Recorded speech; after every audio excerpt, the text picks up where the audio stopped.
102 রানের মামুলি লক্ষ্য, এটা নিয়ে লড়াই করা মুশকিল। আর সামনে যদি ফিল সল্টের মতো ওপেনার থাকেন তাহলে তো কথাই নেই।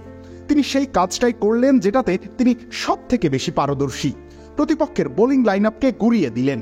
বিরাট কোহলির উইকেট হারালেও প্রথম 6 ওভারেই 61 রান তোলে রয়্যাল চ্যালেঞ্জার্স বেঙ্গালুরু। এর মধ্যে কোহলিকে আউট করার ওভারটাতে মেইডেন নিয়েছেন কাইল জেমিসন।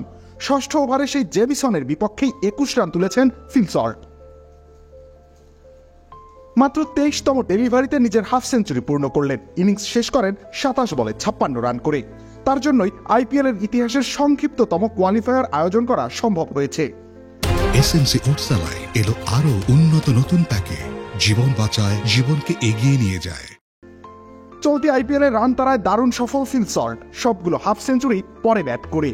আগে ব্যাট করে 6 ইনিংসের মধ্যে একটাও হাফ সেঞ্চুরি পাননি, কিন্তু রান তারা করেছেন যে 6টা ইনিংসে তার 4টাতেই পেয়েছেন হাফ সেঞ্চুরি। 10 ওভারের শেষ বলে ছক্কা হাঁকিয়ে ম্যাচ শেষ করেন অধিনায়ক রজত পাতিদার। 10 ওভার বাকি থাকতেই ম্যাচ শেষ করে ফেলে চ্যালেঞ্জার্সরা।